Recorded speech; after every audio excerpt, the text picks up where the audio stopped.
Waylander, Chapter 24. Below the ramparts, Gellin, Jonat, and 100 warriors waited, listening to the sounds of battle from above. All were dressed in the black armour of the Vagrian hounds, blue capes over gilded breastplates. Gellin alone wore the officer's helm with its white horsehair plume. It was almost midnight and the attack wore on. Gellin swallowed hard and tightened the helm's chin strap. "I still say this is madness," whispered Jonat. "I know. At this moment, I'm inclined to agree with you. But we'll go anyway," muttered Jonat. "One of these days, someone is going to listen to my advice, and I'll probably die of the shock." A Draenei soldier ran down the battlement steps, a bloody sword in his hand. "They're retreating," he said. "Get ready." The man crouched on the steps, watching the ramparts. "Now!" he shouted. Gellin waved his arm, and the 100 soldiers followed him up the steps and over the wall. Ladders and ropes were still in place, and Gellin took hold of a wooden slat and glanced down. 3 men were still on the ladder and almost at the foot of the wall. Swinging his leg over the ramparts, he began to descend. Behind him, some of the soldiers were waving their swords, pretending combat to fool any watchers in the Vagrian camp. Gellin found it unconvincing. Swiftly, he climbed to the ground and waited for his men to join him. Then they began the long walk to the Vagrian camp. Several enemy soldiers joined them, but there was no conversation. The men were bone-weary and demoralized, following another grim, fruitless day. Gellin nicked a glance at Jonat. The man was tense, yet his face was set, and as always, he had pushed his bitterness aside and was ready to give his all for the job in hand. All around them, men were sitting down by campfires, and to the right, a unit of cooks were preparing a hot meal in 3 bubbling cauldrons. The aroma swamped Gellin's sense, and his dry mouth suddenly swam with saliva. No one at Chptr had eaten for 3 days. The daring plan had been Karnak's. Masquerading as Vagrians, a party of Draenei warriors would raid the warehouse and carry back precious food to the starving defenders. It had sounded fine when sitting around the great table of the Chptr hall, but now, walking through the enemy camp, it seemed suicidal. An officer stepped out of the darkness. "Where are you going?" he asked Gellin.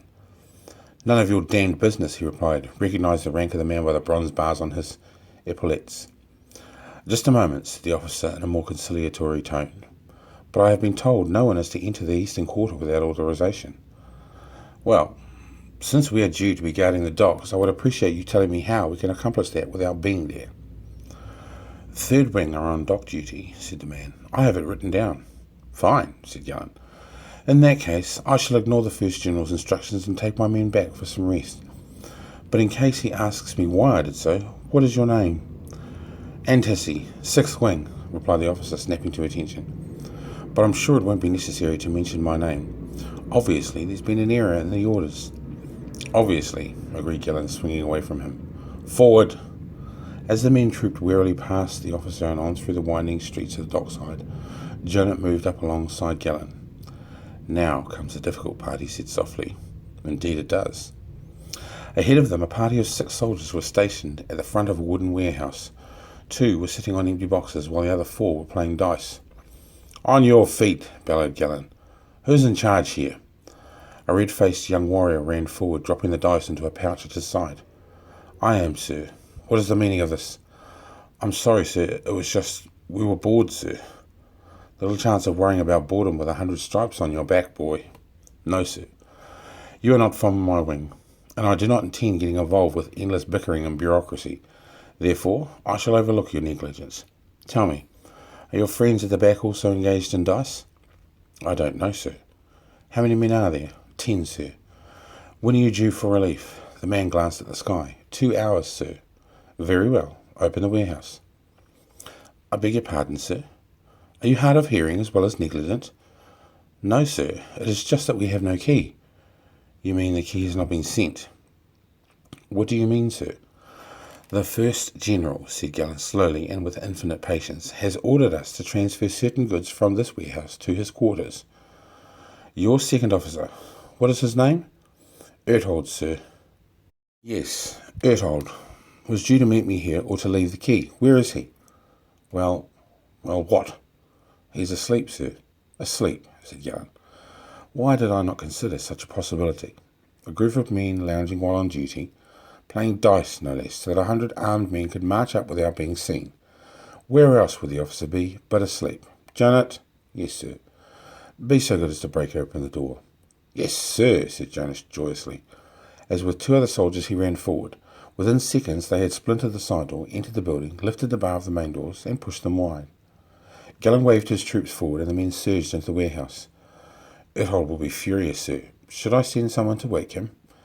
As you please, replied Gellin, smiling, but he might ask who gave permission for the man to leave his post. Is that your role? You think it would be best not to disturb him? Asked the man. I will leave that to you. It would probably be best, said the soldier, looking to Gellin for signs of approval. Gellin walked away from him, but turned as he heard the pounding of running feet. 10 men were sprinting from the rear of the warehouse with swords in hand. They saw Gellin and halted. 3 men saluted nervously, and the others followed suit. Get back to your posts, ordered Gellin. The men glanced at their leader, who shrugged and waved them away. I'm sorry about all this, sir, he said, but I am grateful to you for not taking us to task over the dice. I've played on duty myself from time to time, said Gellin. The Drenai, heavily laden, began to leave the warehouse. Jonat supervised the food gathering, making sure that only dried food was taken: flour, dried fruit, jerked meat, oats, and salt. He had also found a small medical store at the back and had packed 3 pouches of herbs he felt sure Everest would find useful. Closing the great doors and replacing the bar, he was the last to leave. The men were standing in marching file, bulging packs upon their shoulders. Jonat approached the sentry leader. I don't want anyone entering the warehouse despite the broken door. If 1 drop of that spirit is consumed, there'll be trouble, he winked broadly. The man saluted, and Gellin led the men back towards the Vagrian camp. The column wound through deserted streets, on past the tents and the sentries, and out onto the broken ground before the fortress. There, glancing to his right, Gellin saw a sight that froze his blood. In a dip beyond a row of houses, hidden from the fort, 3 great machines were under construction. He had seen them in use while on a visit to Ventria. They were ballistae, great catapults capable of hurling huge rocks against a castle wall. The carnage would be intolerable once these were completed. The parts must have been sent from Vagria, round the Lentrian Horn, to be assembled here. He tapped Jonat on the shoulder and pointed to the work being undertaken by lantern light. Jonat swore, then looked into Gellin's face. You're not thinking. Take the men back to Purdle, Jonat. I'll see you later. You can't. No arguments. Get moving. Dardalian returned to the fortress in his sleeping body. His eyes flickered open and he swung his legs from the bed. Sadness engulfed him and he covered his face with his hands and wept.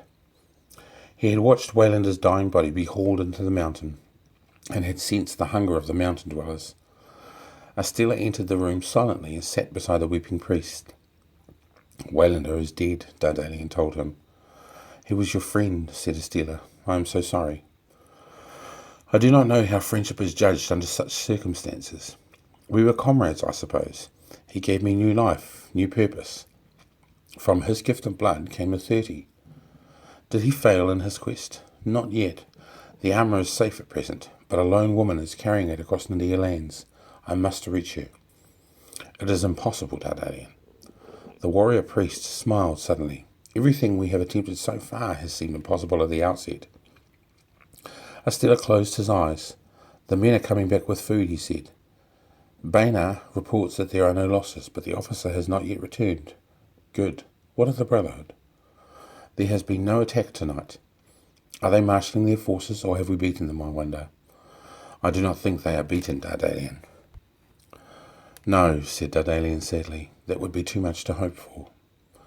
Sensing that his leader wished to be alone, Astilla left the room, and Dardalian wandered to the high window to gaze out at the distant stars.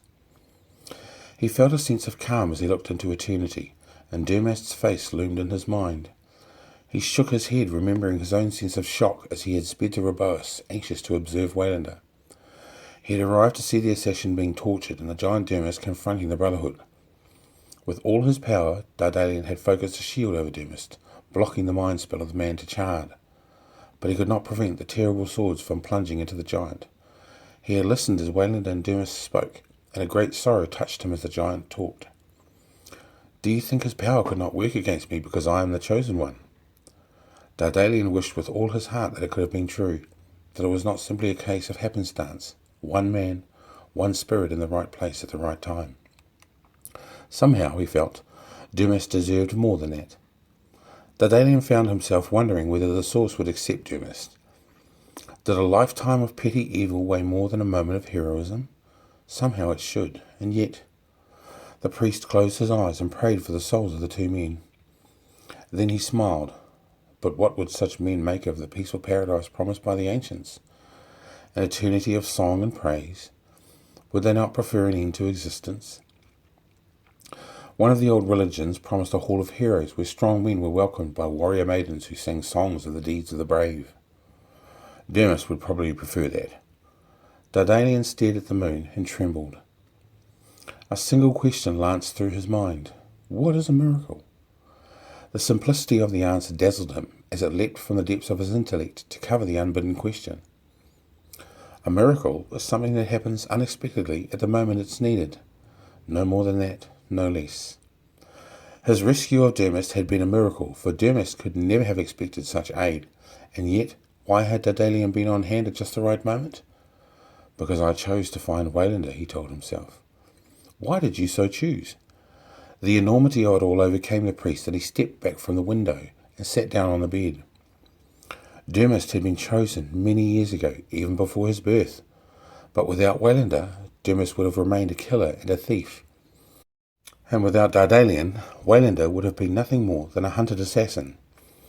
It was all a pattern created from an interweaving series of apparently random threads. Daedalian fell to his knees, overcome with a terrible shame. Gellin sat beyond the glare of the lanterns and watched the engineers constructing the balustrade. Some 200 men were at work, hoisting the giant arms of the catapults into place and hammering home the wooden plugs against the resistance bar. At the top of each arm was a canvas pouch in which could be placed boulders weighing almost a quarter of a ton. Gellin had no real idea of the range of the Vagrian machines, but in Ventria he had seen rocks hurled hundreds of feet. The balustrade were placed on wooden frames with two huge wheels at each corner. They would be hauled before the walls, probably in front of the gate tower. The bronze-studded gates of oak had so far withstood all assaults, but they would not stand against these engines of destruction. Gellin glanced at the fortress, silver-white now in the moonlight. The last of the men had been lifted to the ramparts. By now the food would be stored, and bronze cauldrons would be sitting atop the cooking fires, bubbling with oats and meat. Gellin wished he had said goodbye to Jonah. Somehow it seemed churlish to have him sent on his way without a word of farewell. Pushing himself to his feet, he walked boldly into the work area, stopping to study the constructions, peering into the massive joints, and marvelling at the scale of the carpentry. He walked on, ignored by all, until he came to a storage hut. Stepping inside, he located the barrels of lantern oil in several buckets. Removing his helm and breastplate, he filled the buckets with oil and carried them outside, placing them in front of the hut. When he had filled 6 buckets, he found an empty jar, which he also filled with oil. Taking a lantern from a nearby post, he walked to the furthest of the siege engines and calmly poured oil into the wide joint that pinned the huge arm to the frame. Then he moved to a second engine and emptied the jug over the wood. Pulling the glass from the lantern, Gellin held the flame to the saturated joint. Fire leapt from the frame. "What are you doing?" screamed an engineer. Gellin ignored him and walked to the first engine, touching the flame to the oil. The man grabbed him by the shoulder and spun him round, but Gellin's dagger slid between his ribs. Men were running now towards the engines. "Quick!" shouted Gellin. "Get water! Over there!" Several men obeyed instantly, sweeping up the buckets Gellin had left by the hut. A searing sheet of flames roared into the sky as the oil splashed onto the blaze. A second flare, though not quite as spectacular, streamed from the other machine. With no time to destroy the third of the balustrade, Gellin backed away from the blazing engines, disbelieving his luck. It had been so simple, but then he had moved about in an unhurried way, and had thus escaped attention. Now he would make it to the fortress and enjoy a good meal. He turned to run, and found himself facing a score of armed men, led by a dark-haired officer carrying a silver steel sabre. The officer walked forward, raising a hand to halt his soldiers. "Gellin, isn't it?" he asked. Slowly Gellin drew his sword. "It is." "We met 2 years ago when I was the guest of honour at the Silver Swords tourney in Drennan. You won, I believe." Gellin recognised the man as Dalnor, a Vagrian swordsman and aide to the General Kane. "It's pleasant to see you again," said Gellin. "I take it that you are not considering surrender." The thought had not occurred to me. "Do you wish to surrender?" Dalnor smiled. "I watched you fence, Gellin. You were very good, but suspect, I thought. There are certain gaps in your defences. May I demonstrate? Please do. Dalnor stepped forward and presented his sword. Gellin touched blades, and the two men sprang back and began to circle one another. Dalnor's slender sabre flicked forward, to be parried instantly. He in turn swiftly countered the riposte, and the two men stepped apart. Behind them, the engines blazed, and the duel was fought in the giant shadows cast by the flames. The sabres clashed and sang time and again, with no wounds apparent on the warriors. First, Dalnor feinted left, and with a flick of the wrist, scythed his blade to the right. This move Gellin blocked and countered with a stabbing thrust to the belly. Dalnor sidestepped, pushing the sword clear, then backhanded a cut to Gellin's head. Gellin ducked. Again the sabres crossed, and this time Dalnor feinted high and plunged his blade through Gellin's side, above the right hip. The sabre landed through flesh and muscle and slid clear in a fraction of a second. You see, Gellin, said Dalnor, the gap is in your low defence. You are too tall. Thank you for pointing it out. I will work on it. Dalnor chuckled. I like you, Gellin. I wish you were a Vagrian. Gellin was weary, and lack of food had sapped his strength. He did not answer, but presented his blade once more, and Dalnor's eyebrows rose. Another lesson? He stepped forward, and the blades came together. For several seconds the duel was even. Then Gellin made a clumsy block, and Dalnor's sword slid between his ribs. Instantly, Gellin slammed his fist around the blade to trap it in his body. Then his own sabre licked out, slicing across Dalnor's jugular. Dalnor fell back, gripping his throat. Gellin fell forward, dropping his sabre. I enjoyed the lesson, Vagrian, he said. A Vagrian ran forward, cleaving his sword through Gellin's neck. Dalnor raised a hand as if to stop him, but his lifeblood frothed and bubbled from his throat, and he fell beside the dead Draenei swordsman. Beyond the scene, the ballistade burned, a black plume of smoke rising above the grey fortress and curling like a huge fist above the defenders. Caim surveyed the wreckage after dawn. 2 engines were destroyed, but 1 remained. It would be enough, Caim decided.